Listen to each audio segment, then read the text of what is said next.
The magic നോവലിലേക്ക് സ്വാഗതം. എൻ്റെ Manasaputhri part 9. ഐസക്കിന്റെ jeep hospital കോമ്പൗണ്ടിൽ നിന്ന് പുറത്തേക്ക് പോയതിനു ശേഷമാണ് ജാക്സൺ കാറിൽ നിന്നിറങ്ങിയത്. അയാൾ നേരെ IC യൂണിറ്റിന്റെ അടുത്തേക്കാണ് പോയത്. അവിടെ ജെയിംസും യമുനയും ഉണ്ടായിരുന്നു. തോബിയാസിനെ കണ്ടില്ല. ജാക്സന് നിരാശ തോന്നി. അല്പനേരം അവിടെ ചുറ്റിപ്പറ്റി നിന്നിട്ട് അയാൾ സ്കോർപിയോയിൽ കയറി ഓടിച്ചുപോയി. അപ്പോഴാണ് ഡോക്ടർ ജയശങ്കർ പുറത്തേക്ക് വന്നത്. അയാൾ ജെയിംസിന്റെയും യമുനയുടെ അടുത്തേക്ക് വന്നു. ഭാഗ്യം നമ്മുടെ കൂടെയാണ്. ഗ്ലോറിയയുടെ തലച്ചോറിന് ഡാമേജ് ഉണ്ടായിട്ടുണ്ടെന്നായിരുന്നു എന്റെ വിചാരം. സ്കാൻ റിപ്പോർട്ടും അങ്ങനെയാണ് സൂചന തന്നിരുന്നത്. പക്ഷെ പേടിക്കാനില്ല. മോൾ ഇപ്പോൾ എന്നോട് സംസാരിച്ചു. ജീസസ്, നീ ഞങ്ങളെ കൈവെടിഞ്ഞില്ലല്ലോ.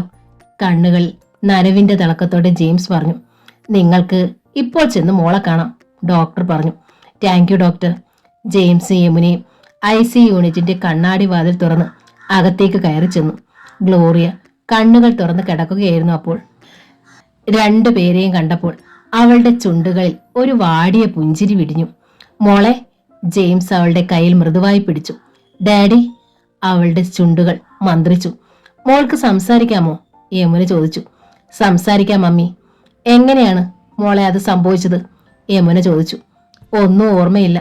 വേണ്ട യമുനെ, ഇപ്പൊ ഒന്നും ചോദിക്കണ്ട, ക്ഷീണം മാറട്ടെ. ജെയിംസ് അവളെ തടഞ്ഞു. പിറ്റേന്ന് രാവിലെ ഗ്ലോറിയ IC യൂണിറ്റിൽ നിന്ന് വാർഡിലേക്ക് മാറ്റി.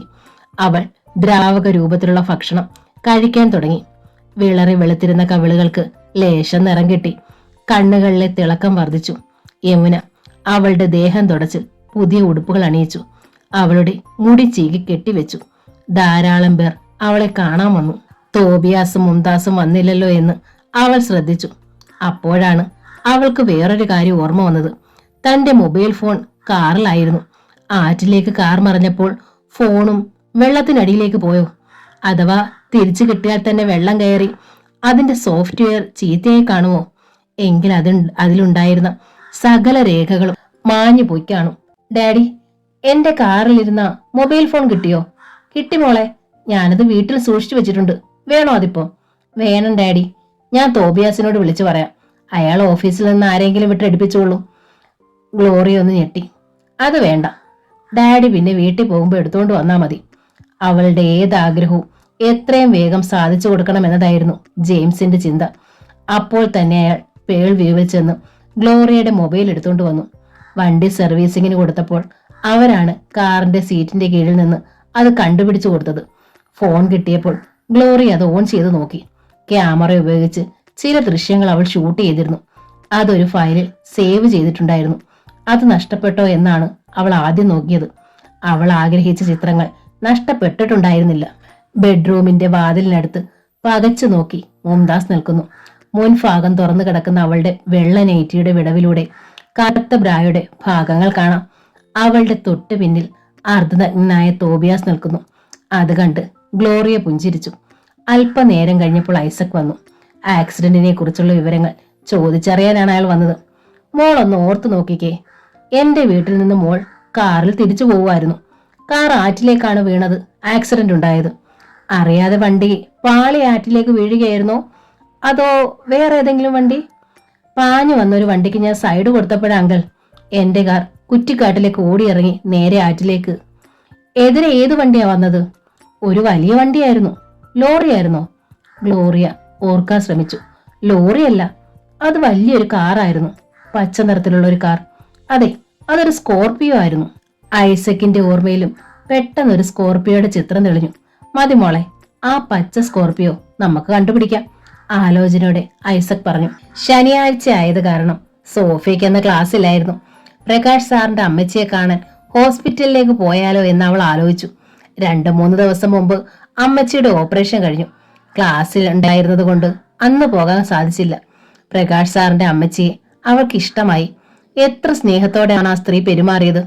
സാറിന്റെ കോളേജിൽ പഠിക്കുന്ന ജിഷ എന്ന കുട്ടിയാണെന്ന് ധരിച്ചാണ് അമ്മച്ചി അങ്ങനെ പെരുമാറിയത്. ലിറ്റിൽ ഫ്ലവർ ഓർഫനേജിലെ സോഫിയാണ് താനെന്നറിഞ്ഞാൽ ആ നിമിഷം അമ്മച്ചിയുടെ വിധം മാറും.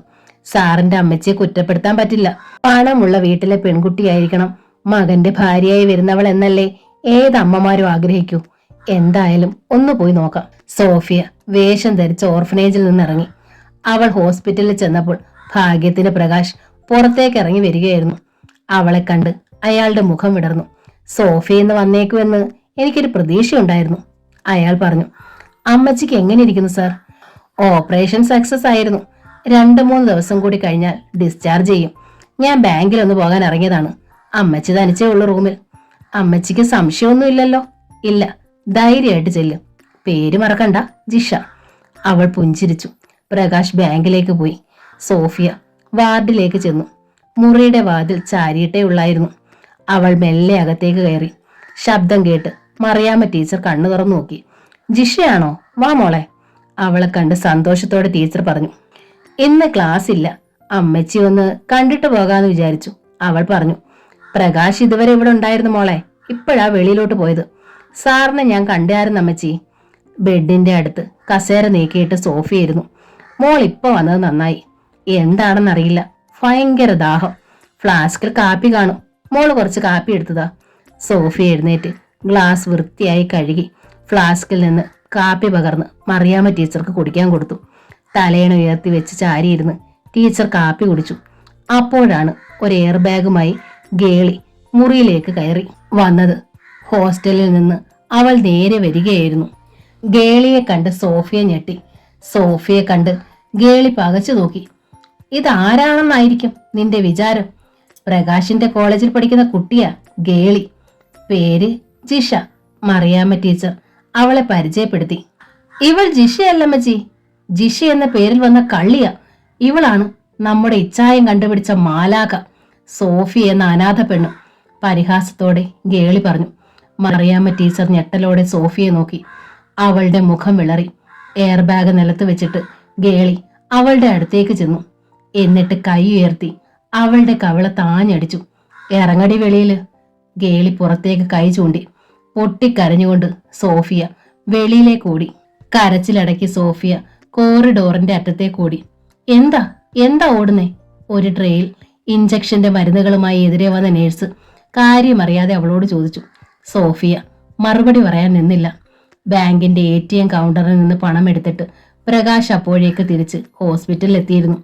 അയാൾ സ്റ്റെയർ കേസ് വഴി മുകളിലേക്ക് കയറി ചെന്നപ്പോഴാണ് സോഫിയ താഴേക്ക് ഓടിയിറങ്ങി വന്നത്. പ്രകാശിനെ കണ്ട് അവൾ പകച്ചു നിന്നു. എന്തു പറ്റി സോഫിയ? എന്തിനാ ഓടുന്നത്? അമ്മച്ചിക്ക് എന്തെങ്കിലും? അമ്പരന്ന് അയാൾ ചോദിച്ചു. അവളുടെ കണ്ണുകൾ നിറഞ്ഞൊഴുകുന്നുണ്ടായിരുന്നു. അമ്മച്ചിക്ക് ഒന്നുമില്ല സാർ, ഞാനാണ് തെറ്റുകാരി. അർഹതയില്ലാത്തത് ഞാൻ ആഗ്രഹിക്കാൻ പാടില്ലായിരുന്നു. കരച്ചിലിനിടയിൽ അവൾ പറഞ്ഞു. തെളിച്ചു പറ സോഫിയ, ഇപ്പോഴെന്താ ഉണ്ടായത്? അമ്മച്ചി നിന്നെ? സംശയത്തോടെ അയാൾ അവളെ നോക്കി. ഗേളി ചേച്ചി ഇപ്പോൾ വന്നു, എന്നെ തിരിച്ചറിഞ്ഞു. ഞാൻ കള്ളത്തരമല്ലേ സാർ ചെയ്തത്, എനിക്കിത് കിട്ടണം. സോഫിയയുടെ വെളുത്തു തുടുത്ത കവിളിൽ 3 വിരൽപ്പാടുകൾ ചുവന്ന് തിണർത്ത് കിടക്കുന്നത് പ്രകാശ് കണ്ടു. അയാൾ ഞെട്ടിപ്പോയി. ഞാൻ പോകുന്നു സാർ, ഇനി എന്നെ കൊണ്ട് ആർക്കും ഒരു ശല്യം ഉണ്ടാവില്ല. സോഫിയ വേഗം താഴേക്കിറങ്ങി. പെട്ടെന്ന് പ്രകാശ് അവളുടെ കൈത്തണ്ടയിൽ ബലമായി പിടിച്ചു നിർത്തി. പോകാൻ വരട്ടെ, എന്താണ് സംഭവിച്ചതെന്ന് എനിക്കറിയണം, വാ എന്റെ കൂടെ. അയാൾ അവളെ മുകളിലേക്ക് പിടിച്ചു വലിച്ചു. ഞാൻ വരുന്നില്ല സാർ, പ്ലീസ് എന്നെ വിടൂ. കരഞ്ഞുകൊണ്ട് അവൾ അപേക്ഷിച്ചു. സ്റ്റെയർ കേസ് ഇറങ്ങി താഴേക്കും മുകളിലേക്കും പോയിക്കൊണ്ടിരുന്ന ആളുകൾ 2 പേരെ ശ്രദ്ധിക്കുന്നുണ്ടായിരുന്നു. എന്തായാലും ഇവിടെ വരെ വന്നിട്ട് നീ പോയാ മതി. സോഫി എതിർത്തെങ്കിലും പ്രകാശ് അവളുടെ കയ്യിൽ ബലമായി പിടിച്ച് മറിയാമ്മ ടീച്ചറിന്റെ മുറിയിലേക്ക് കൊണ്ടുപോയി. അവൾ ചെന്നപ്പോൾ വാതിൽ അടഞ്ഞു കിടക്കുകയായിരുന്നു. അയാൾ വാതിലിൽ മുട്ടി. ഗേളിയാണ് വാതിൽ തുറന്നത്. പ്രകാശിനെയും സോഫിയും കണ്ട് അവൾ ഞെട്ടി. സോഫിയും കൊണ്ട് അയാൾ അകത്തേക്ക് കയറിയിട്ട് വാതിൽ ചേർത്തടച്ചു. മറിയാമ്മ ടീച്ചർ അവനോടെ സോഫിയെ നോക്കി. ഇവൾ ആരാണെന്നറിയാമോ നിങ്ങൾക്ക്? ഗൗരവഭാവത്തിൽ ഗേളിയോടും അമ്മച്ചിയോടുമായി പ്രകാശ് ചോദിച്ചു. അവൾ ആരാന്ന് ഇപ്പോഴാടാ എനിക്ക് മനസ്സിലായേ. എന്നെ വിഡ്ഢിയാക്കാൻ വേണ്ടി 2 പേരും കൂടി ഒത്തുകളിക്കുമായിരുന്നു അല്ലേ? ഗേളി വന്നില്ലായിരുന്നെങ്കിൽ ഒന്നും ഞാൻ അറിയത്തില്ലായിരുന്നു. മറിയാമ്മ ടീച്ചർ കോപത്തോടെ പറഞ്ഞു. ഇച്ചായന് നാണമില്ലല്ലോ. തന്തയാരെന്നോ തള്ളയാരെന്നോ അറിയാത്ത ഒരുത്തിയുടെ കയ്യിൽ പിടിച്ച് ഇങ്ങനെ നടക്കാൻ. ഇച്ചായന് ഒരു കുഴപ്പമില്ലെങ്കിലും കുടുംബത്തിന് മാനക്കേടുണ്ടാക്കുന്നതിൽ ഞങ്ങൾക്ക് തന്നെ ഉണ്ട്. പരിഹാസത്തോടെ ഗേളി പറഞ്ഞു. മിണ്ടരുത് നീ. പെട്ടെന്ന് ഗേളിയുടെ കവിളിൽ ഒരടി വീണു. സോഫിയ ഞെട്ടിപ്പോയി. അടിയേറ്റ കവിളിൽ കൈവച്ചുകൊണ്ട് വിശ്വാസം വരാതെ ഗേളി അയാളെ നോക്കി. എടാ കുരുത്തം കെട്ടവനെ, എന്തിനാ നീ ആ പാവം പെണ്ണിനെ തല്ലിയത്? ഈ പെണ്ണിനെ കണ്ടപ്പോഴേക്ക് നിനക്ക് ഭ്രാന്ത് പിടിച്ചു പോയോടാ? മറിയാമ്മ ടീച്ചർ ചോദിച്ചു. ഈ പാവം പെണ്ണിനെ തല്ലിയതിനുള്ള ശിക്ഷയാ അവൾക്ക് ഞാൻ കൊടുത്തേ. ഞാനാ അമ്മച്ചിയുടെ അടുത്തേക്ക് സോഫിയെ പറഞ്ഞു വിട്ടത്. ഒരു കാര്യം ഞാൻ രണ്ടുപേരോടും കൂടി പറഞ്ഞേക്കാം. എന്നെങ്കിലും ഞാനൊരു പെണ്ണിന്റെ കഴുത്തിൽ മിന്നു കെട്ടുമെങ്കിൽ നിങ്ങളൊക്കെ അനാഥയെന്ന് വിളിച്ച് പരിഹസിക്കുന്ന ഈ പാവം സോഫിയയുടെ കഴുത്തിലായിരിക്കും. അങ്ങനെ വല്ലതും സംഭവിച്ചാൽ അന്നു മുതൽ നീ എന്റെ മോനല്ല. എന്റെ വീട്ടിൽ നിനക്കൊരു സ്ഥാനവും കാണത്തില്ല, മറിയാമ്മ ടീച്ചർ പ്രഖ്യാപിച്ചു. നീ വാ സോഫിയ, ഇനി നീ ഇവിടെ നിൽക്കണ്ട. പ്രകാശ് അവളുടെ കൈ പിടിച്ചുകൊണ്ട് മുറിയിൽ നിന്നിറങ്ങി. വിങ്ങിപ്പൊട്ടാൻ തയ്യാറായി നിൽക്കുകയായിരുന്നു അവളുടെ മുഖം. സർ, ഈ കാണിച്ചത് ഒട്ടും ശരിയായില്ല. ഗേളിയെ തല്ലാൻ പാടില്ലായിരുന്നു, അതും എന്റെ മുമ്പിൽ വെച്ച്. സോഫിയ അയാളെ കുറ്റപ്പെടുത്തി. ഞാൻ ചെയ്തത് തെറ്റായി പോയെന്ന് എനിക്ക് തോന്നുന്നില്ല. എന്റെ പെണ്ണാണ് നീയെന്ന് അറിഞ്ഞുകൊണ്ട് തന്നെ ഗേളി നിന്നെ എനിക്ക് സഹിക്കാൻ കഴിഞ്ഞില്ല. അവരൊന്നിച്ച് സ്റ്റെയർ കേസ് ഇറങ്ങി താഴെ വന്നു. ഞാൻ നിന്നെ കോൺവെന്റിൽ കൊണ്ടുവന്ന് വിടാം. വേണ്ട സാർ, ഞാൻ പൊയ്ക്കോളാം. ഞാൻ കാരണം ഇപ്പൊ തന്നെ സാറിന് ഒരുപാട് വിഷമങ്ങളുണ്ടായി. ഇനി ഞാനായിട്ട് അവൾ വിഷണ്ണയായി പറഞ്ഞു. അല്ല സോഫിയ, ഒരാപത്തിലും നിന്നെ ഞാൻ ഉപേക്ഷിക്കുകയില്ല. എന്റെ എല്ലാ പ്രതിസന്ധികളിലും നീ എന്റെ കൂടെ ഉണ്ടാവുകയും വേണം. ഇപ്പോൾ ഞാൻ പറയുന്ന അനുസരിക്ക്. പ്രകാശ് അവളെയും കൊണ്ട് കാറിനടുത്തേക്ക് പോയി. അയാൾ ഫ്രണ്ട് ഡോർ തുറന്നു കൊടുത്തു. അവൾ മടിച്ച് കാറിൽ കയറിയിരുന്നു. ലിറ്റിൽ ഫ്ലവർ കോൺവെന്റിലേക്കാണ് പ്രകാശ് വണ്ടി ഓടിച്ചത്. ഞാൻ ഇവിടെ ഇറങ്ങിക്കോളാം സാർ. ഗേറ്റിന് വെളിയിൽ കാർ നിർത്തിയപ്പോൾ സോഫിയ പറഞ്ഞു. വേണ്ട, എല്ലാരും കാണട്ടെ നീ എന്റെ കാറിൽ വന്ന് ഇറങ്ങുന്നത്. ആര് ചോദിച്ചാലും ഞാൻ പറഞ്ഞോളാം നീ എന്റെ പെണ്ണാണെന്ന്. സോഫിയയ്ക്ക് പേടിയുണ്ടായിരുന്നു, പക്ഷെ അവൾ ഒന്നും പറഞ്ഞില്ല. കോൺവെന്റിന്റെ മുൻപിൽ ചെന്ന് കാർ നിന്നു. അവൾ വണ്ടിയിൽ നിന്ന് ഇറങ്ങിയപ്പോൾ രണ്ടാം നിലയിലെ ജനാലയുടെ അടുത്ത് സിസ്റ്റർ ലെഗോരി നിൽക്കുന്നുണ്ടായിരുന്നു. അവർ അവളെ കണ്ടു. ആരുടെ കാറിലാ സോഫിയ നീ ഉച്ചയ്ക്ക് വന്നിറങ്ങിയത്? സന്ധ്യാപ്രാർത്ഥനയുടെ നേരത്ത് കണ്ടപ്പോൾ സിസ്റ്റർ ലെഗോരി അവളോട് ചോദിച്ചു. എന്റെ കോളേജിലെ സാറാണ് സിസ്റ്ററെ. അവൾ പറഞ്ഞു. ഒരു കാര്യം എപ്പോഴും ഓർമ്മ വേണം മോളെ, വളരെ താഴെ നിൽക്കുന്നവർ എത്താക്കും പുന്നം വെക്കരുത്, അല്ലെങ്കിൽ പിന്നീട് ഖേദിക്കേണ്ടി വരും. സിസ്റ്റർ പറഞ്ഞത് സത്യമാണെന്ന് സോഫിയയ്ക്ക് തോന്നി. അവൾ തല താഴ്ത്തി മെല്ലെ ചാപ്പലിലേക്ക് കയറി. ഒരു ഗ്ലാസ് നിറയെ ഓറഞ്ച് ജ്യൂസ് പകർന്ന് ഗ്ലോറിയയ്ക്ക് യമുന കൊടുത്തു. കുടിക്കും മോളെ, ക്ഷീണം മാറട്ടെ. ജ്യൂസ് വാങ്ങി അവൾ ഒറ്റ വീർപ്പിന് കുടിച്ചു. അവളുടെ ചുണ്ടുകളിൽ പുരണ്ട പഴച്ചാറ് യമുന ഒരു ടവൽ കൊണ്ട് ഒപ്പിയെടുത്തു. വിദഗ്ധ ചികിത്സയ്ക്ക് ജെ എഡ്യൂക്കേഷണൽ ട്രസ്റ്റിന്റെ മെഡിക്കൽ കോളേജ് ഹോസ്പിറ്റലിലേക്ക് ഗ്ലോറിയെ മാറ്റിയിരുന്നു. അവിടെ അവൾക്ക് VIP ചികിത്സയിലാണ് കിട്ടിയത്. എനിക്കിപ്പോൾ ഒരസുഖവും ഇല്ല മമ്മി, നമുക്ക് വീട്ടിലേക്ക് പോകാം. എനിക്കിവിടെ വല്ലാതെ ബോറടിക്കുന്നുണ്ട്, അവൾ പരാതിപ്പെട്ടു. ഡോക്ടർ വരട്ടെ, നമുക്ക് ചോദിക്കാം. ജെയിംസ് ഓഫീസിൽ പോയി തുടങ്ങിയിരുന്നു. ഹോസ്പിറ്റലിൽ യമുനയായിരുന്നു ഗ്ലോറിയയ്ക്ക് കൂട്ട്. അന്ന് ഉച്ചയ്ക്ക് ഡോക്ടർ കുര്യാക്കോസ് റൗണ്ട്സിന് വന്നപ്പോൾ ഗ്ലോറിയ അദ്ദേഹത്തോട് ചോദിച്ചു. ഡോക്ടറെ, ഞാൻ നോർമലായില്ലേ? അവളുടെ ചോദ്യം കേട്ട് അദ്ദേഹം പുഞ്ചിരിച്ചു. ഗ്ലോറിയ നോർമലാണ്, വീട്ടിൽ പോണം അല്ലേ? ഇന്ന് തന്നെ പൊയ്ക്കോളൂ. You are perfectly all right. എന്തെങ്കിലും പ്രയാസം എപ്പോഴെങ്കിലും അനുഭവപ്പെട്ടാൽ എന്നെ ഒന്ന് വിളിച്ചാൽ മതി. Thank you doctor. യമുന അപ്പോൾ തന്നെ വിളിച്ച് ജെയിംസിനെ വിവരം അറിയിച്ചു.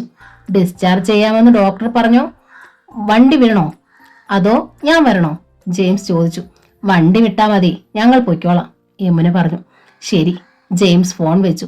അപ്പോൾ തന്നെ അയാളുടെ മുറിയിൽ എതിർവശത്തെ കസേരയിലുണ്ടായിരുന്ന തോബിയാസിനെ നോക്കി ജെയിംസ് സന്തോഷത്തോടെ ചിരിച്ചു. മോളെ ഇന്ന് ഡിസ്ചാർജ് ചെയ്യും. ഒരു ഭയങ്കര രക്ഷപ്പെടലായിരുന്നു തോബിയാസെ. അവളെ കിട്ടാൻ വേണ്ടി ഞാൻ നേരാത്ത നേർച്ചകളില്ല. ഇനി എല്ലാം ചെന്ന് നടത്തണം. അതെ, നേർച്ചകളൊന്നും വെച്ച് താമസിപ്പിക്കരുത്, എത്രയും വേഗം നടത്തണം, ആഹ്ലാദം നടിച്ച് തോബിയാസ് പറഞ്ഞു. അപ്പോൾ തോബിയാസിന്റെ മൊബൈൽ ബെല്ലടിച്ചു. അയാൾ അത് എടുത്തു നോക്കിയപ്പോൾ ജാക്സൺ ആണ് വിളിക്കുന്നതെന്ന് മനസ്സിലായി. ഞാനിപ്പോൾ ഒരു കോൺഫറൻസിലാണ്, കുറച്ച് കഴിഞ്ഞ് വിളിക്കാം. തോബിയാസ് കൂടുതലൊന്നും പറയാതെ ഫോൺ കട്ട് ചെയ്തു. അവന് വിളിക്കാൻ കണ്ട നേരം. വണ്ടി വിടുമെന്നാ ഞാൻ യമുനയോട് പറഞ്ഞത്. അതിലും നല്ലത് ഞാൻ തന്നെ ചെന്ന് ഹോസ്പിറ്റലിലേക്ക് പോകുന്നതായിരിക്കും. ഗ്ലോറിയയ്ക്ക് ഇഷ്ടം. ഞാനൊന്ന് പോയിട്ട് വരാൻ തോബിയാസെ, ഒരു വീണ്ടും വിചാരമുണ്ടായതുപോലെ ജെയിംസ് പറഞ്ഞു. സാർ പോയിട്ട് വരൂ, ഇവിടുത്തെ കാര്യങ്ങൾ ഞാൻ നോക്കിക്കൊള്ളാം. ജെയിംസ് അപ്പോൾ തന്നെ ഹോസ്പിറ്റലിലേക്ക് പോയി. തോബിയാസ് അയാളുടെ മുറിയിൽ ചെന്നിരുന്നിട്ട് ജാക്സനെ വിളിച്ചു. താനിപ്പോ എവിടെയാണ്? ഹോട്ടലിലുണ്ട് സാർ. തന്നെ ഞാൻ ഏൽപ്പിച്ച ജോലി വിജയകരമായി പൂർത്തിയാക്കിയാലേ ഞാൻ പറഞ്ഞ മുഴുവൻ പ്രതിഫലവും തരും. ഞാൻ അതിന് റെഡിയാണ് സാറേ. പക്ഷേ ഹോസ്പിറ്റലിൽ സെക്യൂരിറ്റി സ്റ്റാഫ് ഉണ്ട്. അവരുടെ കണ്ണു വെട്ടിച്ച് വാർഡിലേക്കൊന്നും ചെല്ലാൻ പറ്റത്തില്ല. അവൾ ഹോസ്പിറ്റലിൽ നിന്ന് വീട്ടിൽ ചെല്ലട്ടെ, അന്ന് രാത്രിയിൽ അവളുടെ അന്ത്യം ജാക്സൺ ഏറ്റു. ഇന്ന് അവളെ ഹോസ്പിറ്റലിൽ നിന്ന് വിടും. തനിക്ക് ഞാൻ ഒരാഴ്ചത്തെ സമയം തരും. അതിനുള്ളിൽ കാര്യം നടന്നാൽ ബാക്കി 1,00,000 കൂടി തരും. അല്ലെങ്കിൽ നീ വെറും കൈയോടെ മടങ്ങേണ്ടി വരും. ഒരാഴ്ച.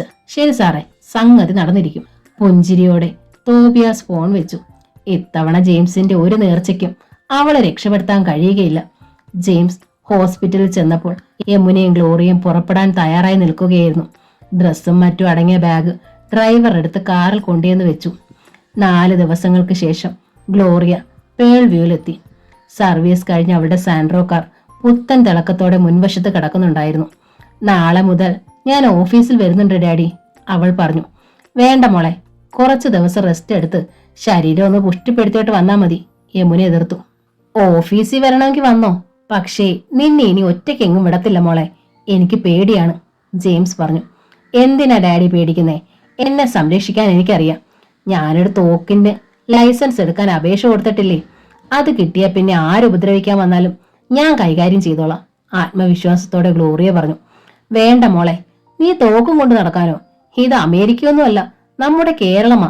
കേൾക്കുമ്പോ തന്നെ എനിക്ക് പേടി വരുന്നു, യമുന അവളെ നിരുത്സാഹപ്പെടുത്തി. അല്ല മമ്മി, ഞാൻ തീരുമാനിച്ചു കഴിഞ്ഞു. സ്വരക്ഷയ്ക്ക് എനിക്കൊരായുധം വേണം. തോക്കാണ് നല്ലത്. പിറ്റേന്ന് രാവിലെ ഗ്ലോറിയ കാർ ഓടിച്ച് ഓഫീസിലേക്ക് പോയി. അപകടത്തിൽ നിന്ന് രക്ഷപ്പെട്ടതിന് പല ഓഫീസ് സ്റ്റാഫും വന്ന് അവളെ അഭിനന്ദിച്ചു. തോബിയാസും മുംതാസും വന്നില്ല. തന്നെ അഭിമുഖീകരിക്കാൻ അവർക്ക് മടി കാണുമെന്ന് അവൾക്ക് അറിയാമായിരുന്നു. അപ്പോഴാണ് മൊബൈൽ ഫോണിൽ കിടക്കുന്ന ആ ദൃശ്യങ്ങളെക്കുറിച്ച് ഗ്ലോറിയയ്ക്ക് ഓർമ്മ വന്നത്.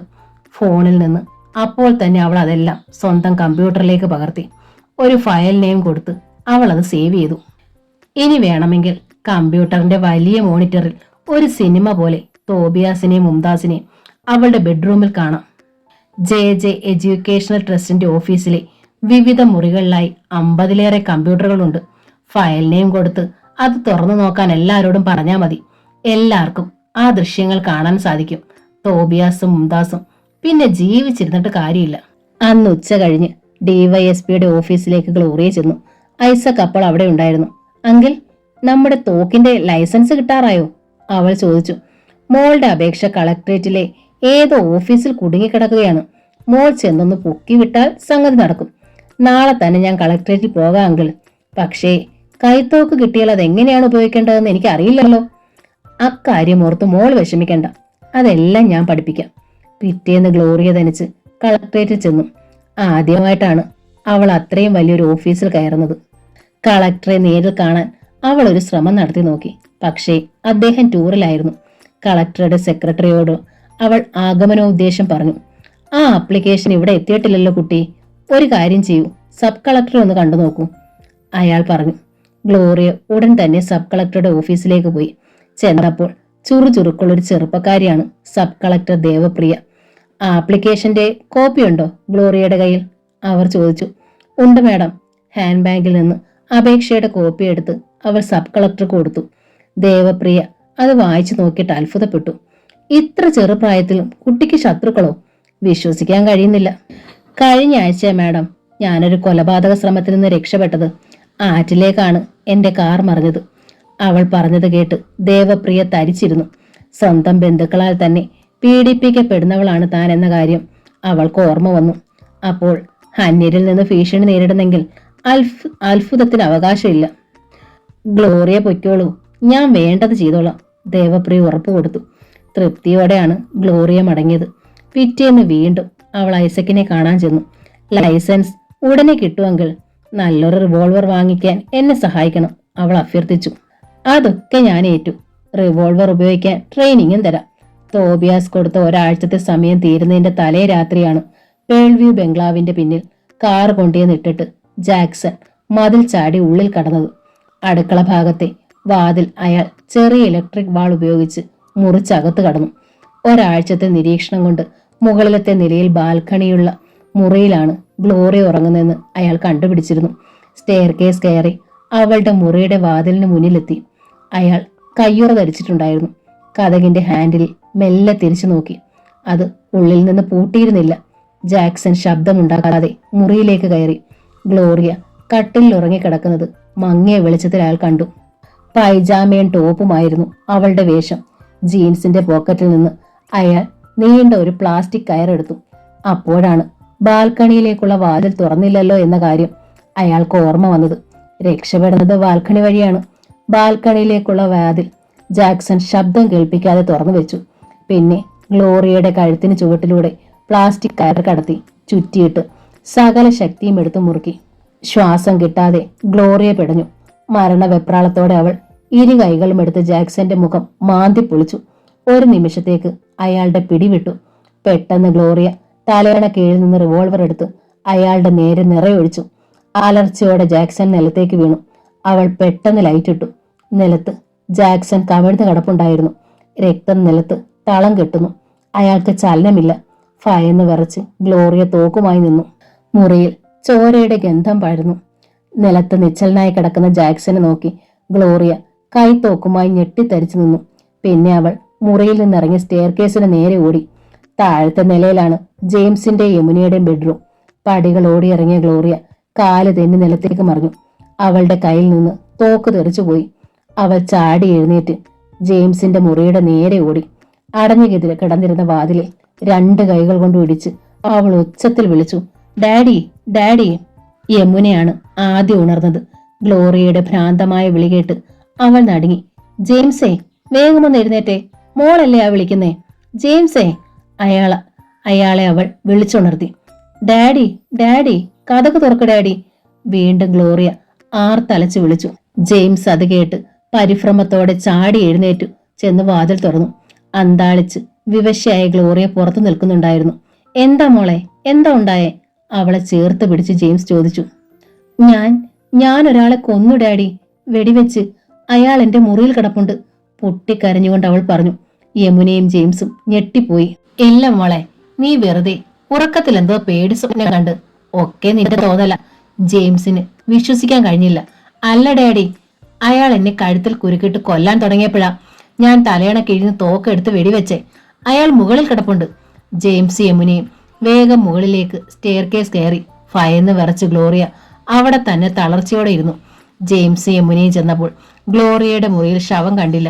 നിലത്ത് വെള്ള മാർബിൾ തറയിൽ കുറച്ച് രക്തം തളം കെട്ടി കിടപ്പുണ്ടായിരുന്നു. അവർ മുഖത്തോട് മുഖം നോക്കി. ബാൽക്കണിയിലേക്കുള്ള വാതിൽ തുറന്നു കിടക്കുന്നു. ജെയിംസ് ബാൽക്കണിയിലേക്ക് ചെന്നു. മുറിവേറ്റ ആരോ അതുവഴി ഇറങ്ങിപ്പോയതുപോലെ രക്തത്തുള്ളികൾ വീണ് കിടപ്പുണ്ടായിരുന്നു. പെട്ടെന്ന് ബംഗ്ലാവിന്റെ പിന്നിലെ മതിൽക്കെട്ടിന് വെളിയിലുള്ള റോഡിൽ ഒരു കാറിന്റെ എഞ്ചിൻ മുരണ്ടുകൊണ്ടുണരുന്ന ശബ്ദം ജെയിംസ് കേട്ടു. ഉടൻ തന്നെ ഹെഡ്ലൈറ്റുകളും പ്രകാശിച്ചു. അയാൾ നോക്കി നിൽക്കെ ആ വാഹന ഇരമ്പലോടെ പാഞ്ഞുപോയി. അവൻ മരിച്ചില്ല, രക്ഷപ്പെട്ടു. മുറിയിലേക്ക് ഓടിക്കയറി യമുനയോട് ജെയിംസ് പറഞ്ഞു. ആരാ നമ്മുടെ മോളെ കൊല്ലാൻ വന്നത്? ഞെട്ടലോടെ യമുന ചോദിച്ചു. ആ സിംഹയുടെ ആൾക്കാരായിരിക്കും. നീ വേഗം താഴേക്ക് ചെന്ന് മോളെ ആശ്വസിപ്പിക്കുക. ഞാൻ ഐസക്കിനെ ഒന്ന് വിളിക്കട്ടെ. യമുന താഴേക്ക് പോയപ്പോൾ ഗ്ലോറിയയുടെ മുറിയിലെ എക്സ്റ്റൻഷൻ ഫോണിൽ നിന്ന് ഐസക്കിന്റെ വീട്ടിലെ നമ്പർ ജെയിംസ് ഡയൽ ചെയ്തു. ഫോൺ ബെല്ലടി കേട്ട് ഐസക് ഉറക്കത്തിൽ നിന്ന് ഞെട്ടി ഉണർന്നു. ഹലോ ഐസക്, ഇത് ഞാനാണ്, ജെയിംസ്. അയാളോട് ജെയിംസ് ചുരുക്കത്തിൽ കാര്യങ്ങൾ പറഞ്ഞു. ഞാനിതാ വരുന്നു. ഐസക് വേഗം വേഷം ധരിച്ചു. ആരാ വിളിച്ചേ? ഉറക്കം മുറിഞ്ഞ എൽസി ഈർഷ്യയോടെ ചോദിച്ചു. ജെയിംസിന്റെ മോളെ ആരാ കൊല്ലാൻ ശ്രമിച്ചു. ഞാനൊന്ന് പോയി നോക്കിയിട്ട് വരാം. കാറെടുത്ത് അപ്പോൾ തന്നെ അയാൾ പുറപ്പെട്ടു. അയാൾ വന്നപ്പോൾ പേൾ വ്യൂവിലെ എല്ലാ മുറികളിലെയും ലൈറ്റുകൾ പ്രകാശിക്കുന്നുണ്ടായിരുന്നു. ഡ്രോയിങ് റൂമിലെ ഡബിൾ സെറ്റിയിൽ ജെയിംസിന്റെ യമുനയുടെ മധ്യത്തിൽ ഭയം വിട്ടുമാറാതെ ഗ്ലോറി ഇരിക്കുന്നു. എന്താ ഉണ്ടായേ? ഐസക് അവരോട് ചോദിച്ചു. ഞാൻ നല്ല ഉറക്കത്തിലായിരുന്നു അങ്കിൾ. അപ്പോൾ ആരോ എന്റെ കഴുത്തിൽ പിടിച്ച് ഞെക്കുന്നത് പോലെ എനിക്ക് ശ്വാസം മുട്ടി. ഉണർന്നപ്പോ കറുത്ത രൂപം പോലെ ഒരുത്തൻ എന്റെ കഴുത്തിൽ ഒരു കയറിട്ട്. ചെറിയ ചെറിയ വാക്കുകളിൽ അവൾ എല്ലാം വിശദമായി പറഞ്ഞു. ഗ്ലോറിയയുടെ കഴുത്തിൽ അവിടെ തൊലി പൊട്ടി മുറിഞ്ഞിട്ടുണ്ടായിരുന്നു. ഐസക് മുകളിൽ ചെന്ന് ഗ്ലോറിയയുടെ മുറി പരിശോധിച്ചു. അവിടെ നിലത്ത് നിന്ന് അയാൾക്ക് 1 മീറ്റർ നീളമുള്ള ഒരു കഷ്ണം പ്ലാസ്റ്റിക് കയർ കിട്ടി. എന്റെ മോൾക്ക് ഭാഗ്യമുണ്ട് ഐസക്കെ. മെനഞ്ഞാന്ന് ലൈസൻസ് കിട്ടി. ഇന്നലെ നമ്മൾ തോക്കും വാങ്ങിച്ചു. അല്ലായിരുന്നെങ്കിൽ എന്റെ മോളുടെ ശവം ഇവിടെ വീണേനെ, ഞെട്ടലോടെ ജെയിംസ് പറഞ്ഞു. അപ്പോൾ തോബിയാസിന്റെ വീട്ടുപടിക്കൽ ഒരു പച്ച സ്കോർപിയോ കാർ ചെന്ന് നിന്നു. ഇടത് തോളിൽ തറച്ച വെടിയുണ്ടയുമായി ജാക്സൺ മെല്ലെ കാറിൽ നിന്നിറങ്ങി. രക്തം ഒഴുകി വീണ് അയാളുടെ ഷർട്ടും ജീൻസും കുതിർന്നിരുന്നു. വേദന കടിച്ചു പിടിച്ച് ഗേറ്റ് തുറന്ന് അയാൾ അകത്തേക്ക് കയറി ചെന്നു. 2-3 തവണ ഡോർബെല്ലിന്റെ സ്വിച്ചിൽ വിരലമർത്തി. ആരാ? ഉറക്കത്തിൽ നിന്നുണർന്നതിന്റെ നീരസത്തോടെ തോബിയാസ് ചോദിച്ചു. ഞാനാണ് ജാക്സൺ. സാർ വെളിയിലോട്ടൊന്ന് ഇറങ്ങി വാ, ഞാൻ സിറ്റ് ഔട്ടിലുണ്ട്, അത്യാവശ്യമാ. തോബിയാസ് വാതിൽ തുറന്ന് പുറത്തേക്ക് ഇറങ്ങി. രക്തത്തിൽ കുതിർന്ന വസ്ത്രങ്ങളുമായി നിൽക്കുന്ന ജാക്സനെ കണ്ട് അയാൾ അമ്പരന്നു. ഞാൻ ഗ്ലോറിയെ കൊന്നിട്ട് വരുവാ. സാർ തരാമെന്ന് പറഞ്ഞ് 1,00,000 രൂപ താ, എനിക്ക് ഉടൻ പോണം. ജാക്സൺ പറഞ്ഞു. എന്താ നിന്റെ ദേഹം നിറയെ ചോര? സംശയത്തോടെ തോബിയാസ് ചോദിച്ചു. തോക്കെടുത്ത് അവൾ എന്നെ വെടിവെച്ചതാ, പക്ഷേ ഞാൻ അവളുടെ കഴുത്തിൽ കുരുക്കിട്ട് കൊന്നു. സാർ വേഗം ചെന്നു രൂപ എടുത്തോണ്ട് വാ. നിവർത്തിയില്ലാതെ തോബിയാസ് അകത്തേക്ക് പോയി. ബെഡ്റൂമിൽ ചെന്ന് സേഫിൽ നിന്ന് 50,000 2 കെട്ട് നോട്ടുകൾ എടുത്തോണ്ട് വന്നു. തോബിയാസ് അയാൾക്ക് കൊടുത്തു. പണം വാങ്ങി നോക്കിയിട്ട് ജാക്സൺ മെല്ലെ ഇറങ്ങിപ്പോയി. അയാൾ കാറിൽ കയറി ഓടിച്ചു പോകുന്നത് വരെ തോബിയാസ് അവിടെ തന്നെ നിന്നു. പിറ്റേന്ന് രാവിലെ ജെയിംസിന്റെ ഫോൺ കോളാണ് അയാളെ ഉണർത്തിയത്. തോബിയാസ്, ഞാൻ ഇന്ന് ഓഫീസിൽ വരില്ല. ഇന്നലെ രാത്രിയിൽ ഒരു സംഭവം ഉണ്ടായി. ജെയിംസിന്റെ സ്വരത്തിൽ വലിയ ദുഃഖമൊന്നുമില്ലാത്തത് എന്താണെന്ന് തോബിയാസ് സംശയിച്ചു. എന്താണ് സാർ? ഉറങ്ങിക്കിടക്കുമ്പോൾ ഗ്ലോറിയ മോളെ കൊലപ്പെടുത്താൻ ഒരുത്തം വന്നു. മോൾ അവനെ വെടിവെച്ചെങ്കിലും അവൻ രക്ഷപ്പെട്ടു, പക്ഷെ ശരിക്കും മുറിവേറ്റിട്ടുണ്ട്. തോബിയാസ് പല്ലുകൾ ഞെരിച്ചു. ആ കള്ള റാസ്കൽ എന്റെ 1,00,000 തട്ടിയെടുത്തുകൊണ്ടാണ് മുങ്ങിയത്. മോൾക്ക് കുഴപ്പമൊന്നുമില്ലല്ലോ സാർ? ദൈവം സഹായിച്ച ഒരു കുഴപ്പമില്ല. ഞാൻ എന്റെ മോളെക്കുറിച്ച് അഭിമാനിക്കുകയാണോ? എത്ര ധൈര്യശാലിയാണവൾ. ഞാൻ വിചാരിച്ചതിലേറെ ബുദ്ധിയുണ്ട് അവൾക്ക്. പലതും മുൻകൂട്ടി കാണാനുള്ള കഴിവുണ്ട്. അല്ലെങ്കിൽ തോക്ക് വേണമെന്ന് അവൾക്ക് തോന്നുകയില്ലല്ലോ. ശരിയാണ് സാർ, ഇന്ന് പോലീസ് നായയും അടയാള വിദഗ്ധരും വരും. അപ്പോ ഞാൻ ഇവിടെ ഇല്ലാതെ പറ്റില്ലല്ലോ. ഓഫീസ് കാര്യങ്ങൾ താൻ ശ്രദ്ധിച്ചാൽ മതി. പോലീസ് നായ, വിരലടയാള വിദഗ്ധൻ, ജാക്സൺ അവരെ കണ്ടുപിടിച്ചാൽ. തോബിയാസിന്റെ തൊണ്ട വരണ്ടുണങ്ങി. ശരി സാർ. അയാൾ റിസീവർ വെച്ചു. രാവിലെ 10 മണിയായപ്പോഴേക്കും പേൾവ്യൂ ബംഗ്ലാവിൽ പോലീസുകാരുടെ ഒരു സംഘം എത്തി. പോലീസ് നായയും വന്നു. അല്പനേരം കഴിഞ്ഞപ്പോൾ ഒരു കാറിൽ ഫോറൻസിക് വിദഗ്ധരും മറ്റൊരു കാറിൽ ഫിംഗർ പ്രിന്റ് വിദഗ്ധരും വന്നു. അവർ പേൾവ്യൂ ബംഗ്ലാവും പരിസരവും അരിച്ചു പെറുക്കി പരിശോധിച്ചു. പോലീസ് നായ പ്ലാസ്റ്റിക് കയറിലാണ് ആദ്യം പണം പിടിച്ചത്. അത് ഉടൻ തന്നെ ബാൽക്കണിയിലേക്ക് ഓടിക്കയറി. പിന്നെ തിരിച്ചു താഴെ വന്നു പിൻവശത്തെ മുറ്റം മുറിച്ചു കടന്ന് മതിൽ വരെ ചെന്നു. മതിലിന് വെളിയിൽ ഏതോ വാഹനം കിടന്നതിന്റെ കറുത്ത ഓയിലും ടയറിന്റെ അടയാളവും ഉണ്ടായിരുന്നു. ഫോറൻസിക് വിദഗ്ധരും ഗ്ലോറിയയുടെ മുറിയിൽ നിന്ന് രക്തത്തിന്റെ സാമ്പിളും 2 മുടിയിഴകളും ജീൻസിന്റെ നൂലും ശേഖരിച്ചു. ഗ്ലോറിയയുടെ മൊഴിയാണ് ഐസക് ആദ്യം എടുത്തത്. പിന്നെ ജെയിംസിന്റെയും യമുനയുടെയും മറ്റ് ജോലിക്കാരുടെയും മൊഴിയെടുത്തു. ജില്ലയിലെ എല്ലാ ഹോസ്പിറ്റലുകളിലും വിവരം അറിയിച്ചിട്ടുണ്ട്. വെടിയേറ്റ ആരെങ്കിലും ചികിത്സയ്ക്ക് ചെന്നാൽ അവർ വിളിച്ചു പറയും. ജെയിംസിനെ അയാൾ അറിയിച്ചു. മോൾക്ക് പോലീസ് പ്രൊട്ടക്ഷൻ വേണോ ഐസക്കെ? ഇനി ഇതുപോലെ വല്ലത് സംഭവിച്ചാലോ? ജെയിംസ് പറഞ്ഞു. എനിക്ക് പ്രൊട്ടക്ഷൻ ഒന്നും വേണ്ട ഡാഡി. എന്നെ രക്ഷിക്കാൻ ഈ റിവോൾവർ മതി. കൈത്തോക്ക് മടിയിൽ വെച്ചുകൊണ്ട് ഗ്ലോറിയ ആത്മവിശ്വാസത്തോടെ പറഞ്ഞു. മിടുക്കി, ഐസക് അവളെ അഭിനന്ദിച്ചു. ഗ്ലോറിയ വീട്ടിലായിരുന്നു. അവൾ മൊബൈൽ എടുത്ത് തോബിയാസിനെ വിളിച്ചു. തനിക്കെതിരെ വധശ്രമവുമായി 3 ദിവസം കഴിഞ്ഞിട്ടും അയാൾ വന്നൊരു വാക്കുപോലും സംസാരിച്ചിട്ടില്ല. എന്താണ് അയാൾ ഭയന്നത്? തോബിയാസിന്റെ മൊബൈൽ ബെല്ലടിച്ചപ്പോൾ അയാൾ വീട്ടിലാണ്. വിളിക്കുന്നത് ഗ്ലോറിയാണെന്ന് നമ്പർ കണ്ടപ്പോൾ അയാൾക്ക് മനസ്സിലായി. അയാൾ ആ കോൾ എടുത്തില്ല. അപ്പോൾ പുറത്ത് ഒരു പോലീസ് ജീപ്പ് വന്നു നിൽക്കുന്ന ശബ്ദം അയാൾ കേട്ടു. തോബിയാസ് സിറ്റ് ഔട്ടിലേക്ക് ഇറങ്ങിച്ചെന്നു. ഒരു സബ് ഇൻസ്പെക്ടറും 2 കോൺസ്റ്റബിൾമാരും പടികയറി വന്നു. അയാൾ ഒന്ന് പകച്ചു. ജാക്സൺ നിങ്ങളുമായിട്ട് എന്താ ബന്ധം? SI ചോദിച്ചു. ഏത് ജാക്സൺ? തോബിയാസ് അജ്ഞത നടിച്ചു. സെന്റ് ജോർജ് ഹോസ്പിറ്റലിൽ വെച്ച് 1 മണിക്കൂർ മുമ്പ് ജാക്സൺ മരിച്ചു. നിങ്ങളും അയാളും തമ്മിൽ ബന്ധമുണ്ടോ ഉള്ളതിന് തെളിവ് അയാളുടെ കാറിൽ നിന്ന് കിട്ടിയിട്ടുണ്ട്. തോബിയാസ് നടുങ്ങി. തളർന്നു വീഴാതിരിക്കാൻ സിറ്റ് ഔട്ടിന്റെ റെയിലിംഗിൽ അയാൾ കയറി പിടിച്ചു. തട്ടിപ്പുകാരനും വാടക കൊലയാളിയുമായ റിച്ചാർഡ് ജാക്സനുമായി നിങ്ങൾക്ക് എങ്ങനെയാണ് പരിചയം? സബ് ഇൻസ്പെക്ടർ സോമശേഖരന്റെ ചോദ്യത്തിന് മുന്നിൽ തോബിയാസ് പകച്ചു നിന്നു. ജാക്സന്റെ കയ്യിൽ നിന്ന് എന്ത് തെളിവാണ് പോലീസിന് കിട്ടിയത്? താൻ കൊടുത്ത 1,00,000 രൂപ അവന്റെ കാറിൽ ഉണ്ടായിരുന്നോ? പറ, എന്താണ് നിങ്ങൾ തമ്മിലുള്ള ബന്ധം? ഇൻസ്പെക്ടർ വീണ്ടും ചോദിച്ചു. ജാക്സൺ മരിച്ചു കഴിഞ്ഞ സ്ഥിതിക്ക് എന്തും പറയാം. വിശ്വസിക്കുകയെ പോലീസിന് നിവൃത്തിയുള്ളൂ. ഒരു ബന്ധവുമില്ല സാർ. ഇങ്ങനെ ഒരു പേര് കേൾക്കുന്നത് തന്നെ ആദ്യമായിട്ടാ, തോബിയാസ് ധൈര്യം അവലംബിച്ചു പറഞ്ഞു. പോക്കറ്റിൽ നിന്ന് ഒരു വിസിറ്റിംഗ് കാർഡ് എടുത്ത് സോമശേഖരൻ അയാൾക്ക് കൊടുത്തു. അത് തോബിയാസിന്റെ വിസിറ്റിംഗ് കാർഡായിരുന്നു. ജാക്സന്റെ കാറിനുള്ളിൽ നിന്ന് കിട്ടിയതാണിത്. ഇതെങ്ങനെ അവന്റെ കയ്യിലെത്തി? ഇതാണോ പോലീസിന് കിട്ടിയ തെളിവ്? സാരമില്ല, പിടിച്ചു നിൽക്കാം, തോബിയാസ് ആശ്വസിച്ചു. സാർ, ഞാൻ JJ എഡ്യൂക്കേഷണൽ ട്രസ്റ്റ് എന്ന വലിയ സ്ഥാപനത്തിന്റെ ജനറൽ മാനേജറാണ്. ഔദ്യോഗിക കാര്യങ്ങൾക്കായി ദിവസവും അനേകം പേർ എന്നെ കാണാൻ ഓഫീസിൽ വരാറുണ്ട്. എന്റെ കാർഡ് ഞാൻ അവർക്ക് കൊടുക്കാറുമുണ്ട്. അങ്ങനെ ആർക്കെങ്കിലും ഞാൻ കൊടുത്ത കാർഡായിരിക്കും ഇത്. നിഷ്കളങ്ക സ്വരത്തിൽ തോബിയാസ് പറഞ്ഞു. അത്രയുള്ളൂ? ഉവ്.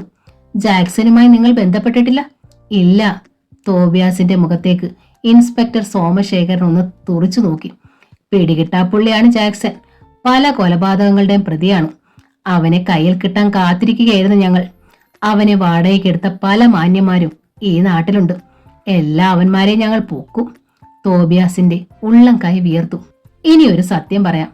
ജാക്സൺ മരിച്ചിട്ടില്ല, അബോധാവസ്ഥയിലാണ്. ഇന്നോ നാളെയോ ബോധം തെളിയും, ഇൻസ്പെക്ടർ പറഞ്ഞു. തോബിയാസ് ഞെട്ടി. അന്നേരം ഞങ്ങൾ അവനെ ചോദ്യം ചെയ്യും. നിങ്ങളെ അറിയില്ലെന്ന് അവൻ പറഞ്ഞാൽ നിങ്ങൾ രക്ഷപ്പെട്ടു. അല്ലെങ്കിൽ തോബിയാസിന്റെ തൊണ്ട വരണ്ടു. തൽക്കാലം ഞങ്ങൾ ഇറങ്ങുന്നു, പക്ഷേ വീണ്ടും വന്നേക്കും. അയാളെ ഒന്ന് നോക്കിയിട്ട് ഇൻസ്പെക്ടർ സോമശേഖരൻ കോൺസ്റ്റബിൾമാരുമൊത്ത് ഇറങ്ങിപ്പോയി. ദൈവമേ, ജാക്സന്റെ ജീവൻ നീ എത്രയും വേഗം തിരിച്ചെടുക്കണമേ, തോബിയാസ് ഉള്ളുരുക്കി പ്രാർത്ഥിച്ചു. പക്ഷേ അയാളുടെ പ്രാർത്ഥന ദൈവം ചെവിക്കൊണ്ടില്ല. അന്ന് രാത്രി ജെയിംസും യമുനയും ഗ്ലോറിയും ഭക്ഷണം കഴിച്ചുകൊണ്ടിരിക്കുമ്പോൾ ഡിവൈഎസ്പി ഐസക് പേൾ വ്യൂ ബംഗ്ലാവിലേക്ക് വന്നു. ഒരു ന്യൂസ് ഉണ്ട്, അക്കാര്യം നേരിട്ട് പറയാനാ സമയം ഇത്രയായിട്ട് ഞാൻ ഇങ്ങോട്ട് വന്നത്, ഡൈനിങ് ടേബിളിനടുത്ത് ഇരുന്നു കൊണ്ട് ഐസക് പറഞ്ഞു. എന്താണ്? ജെയിംസ് ചോദിച്ചു. ഗ്ലോറിയ മോളെ ഇന്നലെ രാത്രിയിൽ അപകടപ്പെടുത്താൻ വന്നവനെ കണ്ടുപിടിച്ചു. അവൻ ഇപ്പോൾ സെന്റ് മേരീസ് ഹോസ്പിറ്റലിൽ ചികിത്സയിലുണ്ട്. ഗ്ലോറിയ യമുനയും ഞെട്ടലോടെ അയാളെ നോക്കി. അവനെന്തെങ്കിലും? സംശയത്തോടെ ജെയിംസ് ചോദിച്ചു. അപകടസ്ഥിതിയൊന്നുമില്ല. ബ്ലഡ് കുറേയേറെ നഷ്ടപ്പെട്ടത് കാരണം അബോധാവസ്ഥയിലാണെന്നേ ഉള്ളൂ. ബ്ലഡ് കൊടുത്തോണ്ടിരിക്കുക. ചുമലിൽ തറച്ച വെടിയുണ്ട സർജറി ചെയ്ത് പുറത്തെടുക്കുന്നത് ആരോഗ്യം മെച്ചപ്പെട്ടതിന് ശേഷമേ ഉള്ളൂ. ഗ്ലോറിയയ്ക്ക് ആശ്വാസമായി. ആരാണെങ്കിൽ അയാൾ? അവൾ ചോദിച്ചു. റിച്ചാർഡ് ജാക്സൺ, വാടക കൊലയാളിയാണ്. എന്റെ മോളെ കൊലപ്പെടുത്താൻ ആരാണ് അവനെ വിട്ടത്? ഞെട്ടലോടെ ജെയിംസ് ചോദിച്ചു. അവന് ബോധം തെളിഞ്ഞാലേ അക്കാര്യം അറിയാൻ പറ്റൂ. എല്ലാ വിവരങ്ങളും അറിഞ്ഞതിന് ശേഷം മാത്രം ഇക്കാര്യം പറഞ്ഞാൽ മതിയെന്ന് വിചാരിച്ചാ ഞാൻ ഇത്രയും വൈകിയത്. പക്ഷെ വേറൊരു വിവരം അറിഞ്ഞപ്പോൾ അക്കാര്യം ജെയിംസിനോട് പറയാതിരിക്കാനും ശരിയല്ലെന്ന് തോന്നി. അതാ പറഞ്ഞത്. എന്താ ഐസക്കേ അത്?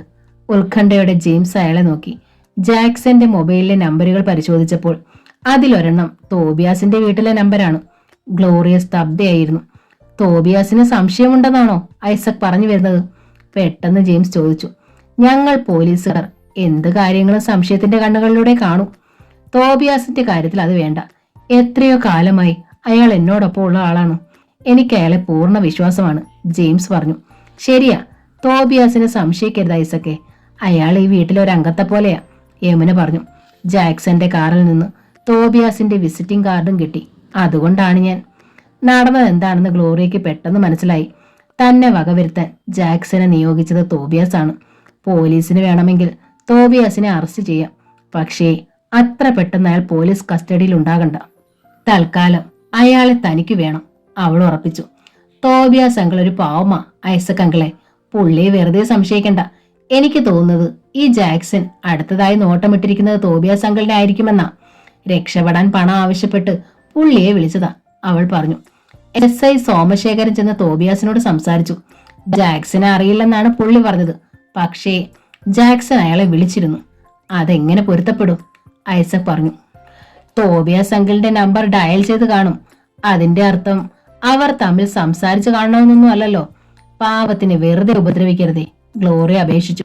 ശരി, മോൾ പറഞ്ഞതുകൊണ്ട് മാത്രം ഞാൻ അയാളെ വെറുതെ വിടുന്നു. ചോദ്യം ചെയ്യുന്നില്ല. പക്ഷേ അയാൾ ഞങ്ങളുടെ നിരീക്ഷണത്തിലായിരിക്കും. ഐസക് യാത്ര പറഞ്ഞുപോയി. ഭക്ഷണം കഴിച്ചിട്ട് ഗ്ലോറിയ അവളുടെ മുറിയിലേക്ക് ചെന്ന് വാതിലടച്ചിട്ട് തോബിയാസിന്റെ വീട്ടിലെ ഫോണിലേക്ക് വിളിച്ചു. തോബിയാസ് ആണ് റിസീവർ എടുത്തത്. ഹലോ അങ്കിൾ, ഇത് ഗ്ലോറിയാണ്. അയാൾ ഞെട്ടി. എന്ത് വേണം നിനക്ക്? ഒന്നും വേണ്ട. ജാക്സന് ബാക്കി കാശ് വല്ലതും കൊടുക്കാനുണ്ടെങ്കിൽ തൽക്കാലം കൊടുക്കാതിരിക്കുന്നതാ നല്ലത്. അങ്കിൾ ഇപ്പോൾ പോലീസിന്റെ നിരീക്ഷണത്തിലാ. തോബിയാസിന് ശബ്ദിക്കാൻ കഴിഞ്ഞില്ല. എന്റെ കയ്യിൽ ഒരു തോക്കുണ്ടെന്നുള്ള കാര്യം അറിയാലോ. നമുക്ക് കാണാം. ശരി, വെക്കട്ടെ. ഫോൺ വെച്ചിട്ട് ഗ്ലോറിയ പൊട്ടിച്ചിരിച്ചു. ആ ഞായറാഴ്ച പള്ളി പിരിഞ്ഞ് സോഫിയ ഓർഫനേജിലെ കൂട്ടുകാരികളോടൊപ്പം പുറത്തേക്ക് വന്നപ്പോൾ ചൂളമരത്തിന്റെ ചുവട്ടിൽ പാർക്ക് ചെയ്തിരുന്ന ഒരു കാറിന് വെളിയിൽ ഒരു സ്ത്രീ അവളെ കാത്തു നിൽപ്പുണ്ടായിരുന്നു. മാന്യമായി വേഷം ധരിച്ച ഒരു മധ്യവയസ്കയായിരുന്നു അവർ. ഫിലോമിന എന്നായിരുന്നു അവരുടെ പേര്. സോഫിയെ കണ്ട് ഫിലോമിന വേഗം അവളുടെ അടുത്തേക്ക് ചെന്നു. മോളെ, ഒന്ന് നിന്നേ. അവൾ നിന്നു. സോഫി എന്നല്ലേ മോളുടെ പേര്? സ്നേഹപൂർവ്വം അവർ ചോദിച്ചു. അതെ, എനിക്ക് മോളോട് ഇത്തിരി കാര്യങ്ങൾ സംസാരിക്കാനുണ്ടായിരുന്നു. സോഫിയ കൂട്ടുകാരികളെ ഒന്ന് നോക്കി. നിങ്ങൾ നടന്നോ, ഞാൻ വന്നേക്കാം, അവൾ പറഞ്ഞു. അവർ ഓർഫനേജിലേക്ക് പോയി. മോൾ എവിടെയാണ് താമസിക്കുന്നത്? ഫിലോമിന ചോദിച്ചു. ലിറ്റിൽ ഫ്ലവർ ഓർഫനേജിൽ. കാറിനുള്ളിൽ ഡ്രൈവിംഗ് സീറ്റിൽ ഇരുന്നു കൊണ്ട് സുമുഖനായ ഒരു ചെറുപ്പക്കാരൻ കൗതുകത്തോടെ സോഫിയെ കാണുന്നുണ്ടായിരുന്നു. അവിടുത്തെ അന്തേവാസിനിയാണോ? അതെ. അമ്മയും അപ്പനും എവിടാണെന്ന് അറിയില്ലേ? ഇല്ലെന്നർത്ഥത്തിൽ അവൾ തലയാട്ടി. അപ്പനും അമ്മയും ആരാണെന്നറിയാത്തൊരു മോനുണ്ട് എനിക്കും. മനസ്സിലാകാത്ത മട്ടിൽ സോഫിയ അവരെ നോക്കി. എന്റെ പേര് ഫിലോമിന എന്നാ മോളെ. പോളച്ചനുമായി എന്റെ കെട്ട് നടന്ന് 4 കൊല്ലം കഴിഞ്ഞിട്ടും ഞങ്ങൾക്ക് കുഞ്ഞുങ്ങളുണ്ടായില്ല. ഞങ്ങളൊരു കുഞ്ഞിനെ ദത്തെടുത്തു. അവനിപ്പോൾ 26 വയസ്സുണ്ട്. അവനാണ് ആ കാറിലിരിക്കുന്ന ഡാനി. സോഫിയ കാറിന് നേരെ നോക്കി. കാറിലിരുന്നു കൊണ്ട് ഡാനി എന്ന ചെറുപ്പക്കാരൻ അവളെ നോക്കി പുഞ്ചിരിച്ചു. ഇറങ്ങി വാ മോനെ, ഫിലോമിന പറഞ്ഞു. ഡോർ തുറന്ന് ഡാനി ഇറങ്ങി അവരുടെ അടുത്തേക്ക് ചെന്നു. പോളച്ചൻ 7 വർഷം മുമ്പ് മരിച്ചുപോയി മോളെ. വീട്ടിലിപ്പോ ഡാനിയും ഞാനും മാത്രമേ ഉള്ളൂ. ഇവൻ ഇലക്ട്രോണിക്സിൽ എഞ്ചിനീയറാ. ഇവനെ പെണ്ണ് കെട്ടിക്കാനുള്ള ഒരുക്കത്തിലാ ഞാൻ. സോഫിയ ഒന്ന് ഞെട്ടി. കല്യാണാലോചനയാണോ ഇത്? ഓർഫനേജിൽ വളർന്ന ആരോരുമില്ലാത്തൊരു പെണ്ണിനെ കെട്ടാനാണ് ആഗ്രഹമെന്ന് എന്റെ മോൻ പറഞ്ഞപ്പോൾ ഞാനത് സന്തോഷത്തോടെ സമ്മതിച്ചു മോളെ. അന്ന് മുതൽ അന്വേഷണം തുടങ്ങിയതാ. ഇപ്പോൾ മോളിൽ വന്ന് അത് അവസാനിച്ചിരിക്കുന്നു. എന്ത് പറയണമെന്ന് സോഫിയയ്ക്ക് അറിയില്ലായിരുന്നു. ഇവനാണ് മോളെ കണ്ടുപിടിച്ചത്. ഇന്ന് എന്നെ കാണിക്കാൻ കൊണ്ടുവന്നതാണ്. എനിക്ക് നിന്നെ ഇഷ്ടമായി മോളെ, അവളുടെ കൈ പിടിച്ചുകൊണ്ട് ഫിലോമിന പറഞ്ഞു. സോഫിയെ പിടിച്ചു നിർത്തി ഇനി വിഷമിപ്പിക്കേണ്ട മമ്മി, കൂട്ടുകാരികളെല്ലാം അങ്ങ് ചെന്ന് കാണും, ഡാനി പറഞ്ഞു. എന്നാൽ മോൾ ചെല്ല്, അവിടെ നിന്ന് രക്ഷപ്പെട്ടാൽ മതിയെന്നായിരുന്നു സോഫിയയ്ക്ക്. അത് കാരണം അവൾ വേഗം നടന്നു. ഓർഫനേജിൽ എത്തിയപ്പോഴാണ് ഒരു മണ്ടത്തരം സംഭവിച്ചത്. അവൾക്ക് മനസ്സിലായത് പ്രകാശ് സാറിന്റെ കാര്യം അവരോട് അപ്പോൾ തന്നെ പറയാമായിരുന്നു. എങ്കിൽ ആ കല്യാണാലോചന അവിടെ വെച്ച് അവസാനിച്ചേനെ. പിറ്റേന്ന് കോളേജിൽ വെച്ച് പ്രകാശിനെ കണ്ടപ്പോൾ സോഫിയ അക്കാര്യം അവളെ അറിയിച്ചു. കോളേജ് കോമ്പൗണ്ടിനോട് ചേർന്നുള്ള പള്ളിയുടെ മുറ്റത്തെ യൂക്കാലിപ്സ് മരത്തിന്റെ ചുവട്ടിൽ നിന്നുകൊണ്ടാണ് അവർ സംസാരിച്ചത്. ഈ ഡാനിയുടെ വീട് എവിടാണെന്ന് അറിയാമോ നിനക്ക്? പ്രകാശ് ചോദിച്ചു. അറിയില്ല, ചോദിച്ചില്ല, പറഞ്ഞതുമില്ല. അറിയാമായിരുന്നെങ്കിൽ ഞാൻ അവിടെ ചെന്ന് പറഞ്ഞേനെ നീ എന്റെ പെണ്ണാണെന്നു. അതോടെ അയാൾ ഒഴിഞ്ഞു പോയനെ. ഇനി വരട്ടെ, അന്നേരം ചോദിക്കാം. അവർ ഇനി വരാതിരിക്കട്ടെ, പ്രകാശ് ആഗ്രഹിച്ചു. വരും സാർ. അവരുടെ മട്ടും ഭാവവും കണ്ടിട്ട് അങ്ങനെയാണ് എനിക്ക് തോന്നിയത്. പ്രകാശ് അവളുടെ മുഖത്തേക്ക് നോക്കി. അവർ വന്നാൽ നീ എന്തു പറയും സോഫിയ? വേറൊരാൾക്ക് വാക്ക് കൊടുത്തുപോയി ആ ആളിനെ മാത്രമേ കെട്ടൂന്ന് ഞാൻ പറയും. പക്ഷേ സാറിന് എന്നെ വിശ്വാസമില്ലേ? വിശ്വാസമാണ്. അപ്പോൾ പള്ളിയിൽ 3 മണികൾ മുഴങ്ങി. അയാൾക്ക് പെട്ടെന്നൊരാശയം മിന്നി. നീ വാ സോഫിയ. അവളെയും കൊണ്ട് പ്രകാശ് പള്ളിയിലേക്ക് നടന്നു. പള്ളി തുറന്നു കിടക്കുകയായിരുന്നു. 2 പേരും അൾത്താരയുടെ മുന്നിൽ ചെന്നു നിന്നു. അൾത്താരയിൽ 2 ചുവന്ന മെഴുകുതിരികൾ മുനിഞ്ഞു കത്തുന്നുണ്ടായിരുന്നു. നമ്മൾ ഇവിടെ നിന്നുകൊണ്ട് ഒരു പ്രതിജ്ഞ എടുക്കുന്നു സോഫിയ. മരണം വരെ നീ എന്റേതായിരിക്കും, ഞാൻ നിന്റേതും. മരണം വരെ ഞാൻ സാറിന്റെ മാത്രം പെണ്ണായിരിക്കും. എന്റെ പുരുഷൻ സാർ മാത്രം. സോഫിയയുടെ കണ്ണുകൾ മുത്തുകൾ പോലെ തിളങ്ങി. അവളുടെ കണ്ണുകളിൽ പൊടിഞ്ഞ നീർക്കണങ്ങളിൽ മെഴുകുതിരി ജ്വാലയുടെ പ്രതിഫലനം അയാൾ കണ്ടു. അന്ന് വീട്ടിൽ ചെന്നപ്പോൾ ഈപ്പൻ സാറും മറിയാമ്മ ടീച്ചറും പ്രകാശിനെ കാത്തിരിക്കുന്നുണ്ടായിരുന്നു. അതിനു മുമ്പ് അവർ വളരെയേറെ സംസാരിച്ച ഒരു തീരുമാനത്തിലെത്തിയിരുന്നു. പ്രകാശ്, ഞങ്ങൾക്ക് നിന്നോടൊരു കാര്യം സംസാരിക്കാനുണ്ട്, നീ ഇരിക്കെ, ഗൗരവഭാവത്തിൽ ഈപ്പൻ സാർ പറഞ്ഞു. ഡ്രോയിങ് റൂമിൽ 2 പേരുടെ എതിരെയുള്ള സീറ്റിൽ പ്രകാശ് ഇരുന്നു. മറിയാമ്മ ടീച്ചറിന്റെ അസുഖം ഭേദമായി വീട്ടിൽ വന്നിട്ട് ഒരാഴ്ച കഴിഞ്ഞിരിക്കുന്നു. ഏളി ഹോസ്റ്റലിലേക്ക് മടങ്ങി പോവുകയും ചെയ്തു. നീ പെണ്ണ് കെട്ടുന്നതിനെ കുറിച്ച് സംസാരിക്കാനാണ് ഇരിക്കാൻ പറഞ്ഞത്. ജെയിംസിന്റെ മകൾ ഗ്ലോറിയെ കൊണ്ട് നിന്നെ കെട്ടിക്കാനാണ് ഞങ്ങൾ ആഗ്രഹിക്കുന്നത്, ഈപ്പൻ സാർ പറഞ്ഞു. അതിലെനിക്ക് താല്പര്യമില്ലെന്ന് നേരത്തെ തന്നെ ഞാൻ അമ്മയുടെ ഉച്ചയോട് പറഞ്ഞിട്ടുള്ളതാണല്ലോ. ലിറ്റിൽ ഫ്ലവർ അന്തേവാസിനിയായ സോഫി എന്ന പെണ്ണിനെ മാത്രമേ നീ കെട്ടൂ എന്ന് അമ്മച്ചിയോട് പറഞ്ഞു അല്ലേ? ഉവ്, സോഫിയെ മാത്രമേ ഞാൻ കെട്ടു ചാച്ച. ഇതെന്റെ ഉറച്ച തീരുമാനമാണ്. എന്നെ ഇനി കൂടുതൽ നിർബന്ധിക്കരുത്. പ്രകാശ് എഴുന്നേറ്റ് അയാളുടെ മുറിയിലേക്ക് പോയി. പിറ്റേന്ന് ഈപ്പൻ സാറും മറിയാമ്മ ടീച്ചറും കൂടി ലിറ്റിൽ ഫ്ലവർ ഓർഫനേജിൽ ചെന്ന് മദർ ബിയാട്രസിനെ കണ്ടു. സിസ്റ്റർ മാർട്ടിനെ ഉണ്ടായിരുന്നു അവിടെ. സ്വയം പരിചയപ്പെടുത്തിയ ശേഷം പ്രകാശിന്റെയും സോഫിയുടെയും കാര്യം ഈപ്പൻ സാർ അവതരിപ്പിച്ചു. മദർ, ഞങ്ങളുടെ ഏക മകനാണ് പ്രകാശ്. അവനെ കൊണ്ട് ഒരു അനാഥ പെണ്ണിനെ കെട്ടിക്കാൻ ഞങ്ങൾക്ക് ഒട്ടും താല്പര്യമില്ല. ദയവ് ചെയ്ത് ആ കുട്ടിയോട് മദർ സംസാരിക്കണം. അവളെ ഇതിൽ നിന്ന് പിന്തിരിപ്പിക്കണം, അദ്ദേഹം അഭ്യർത്ഥിച്ചു. ആ കുട്ടിയെ മരുമകളായി അംഗീകരിക്കാൻ ഞങ്ങൾക്ക് കഴിയില്ല മദർ. ഏതെങ്കിലും വിധത്തിൽ അവൻ ആ കുട്ടിയെ കെട്ടിയാൽ ഞങ്ങൾക്കും അവൾക്കും ജീവിതത്തിൽ ഒരിക്കലും മനസമാധാനം കിട്ടുകയില്ല. ഞാൻ സോഫിയോട് സംസാരിക്കാം. നിങ്ങളിപ്പോൾ സമാധാനത്തോടെ പോകൂ. ഈപ്പൻ സാറും മറിയ ടീച്ചറും പോയി. അടുത്ത ദിവസം ഫിലോമിനയും ഡാനിയും മദറിനെ കാണാൻ കോൺവെന്റിലെത്തി. ഡാനിക്ക് സോഫിയെ കെട്ടാൻ ആഗ്രഹമുണ്ടെന്ന് ഫിലോമിന മദറിനെ അറിയിച്ചു. മദർ ബിയാട്രസിന് ആശ്ചര്യം തോന്നി. സോഫിയെ മരുമകളായിട്ട് വേണമെന്ന് ഒരമ്മ പറയുന്നു. അവളെ മരുമകളായി വേണ്ടാന്ന് അടുത്തൊരമ്മ പറയുന്നു. കർത്താവ് എന്തോ ഒന്ന് കണ്ടിട്ടുണ്ട്. ഫിലോമിനയോടും ഡാനിയോടും മദർ കുടുംബകാര്യങ്ങൾ വിശദമായി ചോദിച്ചു മനസ്സിലാക്കി. എല്ലാം കേട്ടപ്പോൾ മദറിന് തൃപ്തിയായി. ശരി, അടുത്ത ഞായറാഴ്ച വരൂ. സോഫിയയ്ക്കും ഡാനിയയ്ക്കും പരസ്പരം കാണണ്ടേ, മദർ പറഞ്ഞു. ഞങ്ങൾ അവളെയും അവൾ ഞങ്ങളെയും കണ്ടു മദർ. ഓഹോ, എങ്കിലൊരു കാര്യം ചെയ്യൂ. നിങ്ങളുടെ ഇടവക വികാരി അച്ഛനിൽ നിന്ന് ഒരു കത്ത് വാങ്ങിക്കൊണ്ടുവരൂ. എന്നെ ഒന്ന് വിളിക്കാനും പറയണം. ശരി മദർ. വിക്ടർ അച്ഛനെ ഇന്ന് തന്നെ ഞങ്ങൾ കാണാം. അവർ യാത്ര പറഞ്ഞു പോയി. സിസ്റ്റർക്ക് എന്തു തോന്നുന്നു? മാർട്ടിന സിസ്റ്ററോട് മദർ ചോദിച്ചു. എല്ലാം കൊണ്ടും സോഫിയയ്ക്ക് യോജിച്ച വിവാഹം ഇതായിരിക്കുമെന്ന് തോന്നുന്നു. സ്നേഹമുള്ള വീട്ടിലേക്കല്ലേ അവൾ ചെല്ലേണ്ടത്. നമ്മളാണ് ഇപ്പോൾ അവളുടെ രക്ഷകർത്താക്കൾ. അവളുടെ നന്മയ്ക്ക് എന്താണോ ചെയ്യേണ്ടത് അത് നമ്മൾ ചെയ്യണം. അത് ശരിയാണെന്നുള്ള മട്ടിൽ മദർ തല ഉലുക്കി. സോഫിയോടൊന്നും സംസാരിക്കണ്ടേ? വേണ്ട മദർ, തീരുമാനമെടുക്കുന്നത് നമ്മളാണ്. അനുസരിക്കുക മാത്രമാണ് അവളുടെ കടമ. എന്തായാലും ഇടവക വികാരിയുടെ റിപ്പോർട്ട് വരട്ടെ. ആ ആഴ്ച അവസാനം ഫാദർ വിക്ടറിന്റെ സുദീർഘമായ കത്ത് മദർ ബിയാട്രസിന് ലഭിച്ചു. ഡാനിയെക്കുറിച്ച് പ്രശംസ മാത്രമേ ആ കത്തിലുണ്ടായിരുന്നുള്ളൂ. ഫിലോമിന സോഫിയയ്ക്ക് ഒരു അമ്മയായിരിക്കുമെന്നും അദ്ദേഹം തറപ്പിച്ചെഴുതി. പിറ്റേന്ന് ഫാദർ വിക്ടറിന്റെ ഫോൺ കോൾ മദർ ബിയാട്രസിന് വന്നു. ഡാനിയുടെയും സോഫിയയുടെയും മാരേജ് നമുക്ക് നടത്താം ഫാദർ. നമുക്കത് തീരുമാനിക്കാം, മദർ പറഞ്ഞു. കർത്താവിന് സ്തുതി. സോഫിയ ഒന്നും അറിഞ്ഞതേയില്ല. 2 ദിവസം കഴിഞ്ഞ് പ്രയർ ഹാളിൽ വെച്ച് സോഫിയ കണ്ടപ്പോൾ സിസ്റ്റർ മാർട്ടിന അവളെ പിടിച്ചു നിർത്തി. സോഫിയ, വരുന്ന 18-ാം തീയതി നിന്റെ ജീവിതത്തിൽ ഒരു പ്രധാനപ്പെട്ട സംഭവം നടക്കും. അതെന്താണെന്ന് നിന്നോട് പറയാനുള്ള അവകാശം എനിക്കില്ല. മദർ തന്നെ നേരിട്ട് നിന്നോട് അത് പറയും. സിസ്റ്റർ എന്താണ് ഉദ്ദേശിച്ചതെന്ന് അവൾക്ക് മനസ്സിലായില്ല. പിറ്റേന്ന് കൊറിയർ വഴി സോഫിയയ്ക്ക് ഒരു പാഴ്സൽ ലഭിച്ചു. അതിന്റെ പുറത്ത് ഡാനിയുടെ മേൽവിലാസമാണ് എഴുതിയിരുന്നത്. അമ്പരപ്പോടെ അവൾ ആ പാക്കറ്റ് പൊളിച്ചു നോക്കി. മനോഹരമായൊരു സിൽക്ക് സാരിയായിരുന്നു അത്. ഒരു കടലാസ് തൊണ്ടിൽ ഒരു കുറിപ്പും വെച്ചിരുന്നു. സോഫിയ, 18-ാം തീയതി നിന്റെ മനസ്സമ്മതത്തിന്റെ അന്ന് നിനക്ക് കൊടുക്കാൻ വേണ്ടി ഞാൻ അയക്കുന്ന സമ്മാനമാണിത്. ഞാനിപ്പോൾ ചെന്നൈയിലാണ്. വന്നിട്ട് കാണാം. സ്വന്തം ഡാനി. സോഫിയ സ്തബ്ധയായി നിന്നു. മനസ്സപുത്രി എന്ന നോവലിന്റെ ഈ ഭാഗം ഇവിടെ പൂർണ്ണമാവുകയാണ്. ഈ നോവൽ നിങ്ങൾക്ക് ഇഷ്ടമായെങ്കിൽ ലൈക്ക് ചെയ്ത് ഷെയർ ചെയ്ത് സബ്സ്ക്രൈബ് ചെയ്യണേ. താങ്ക്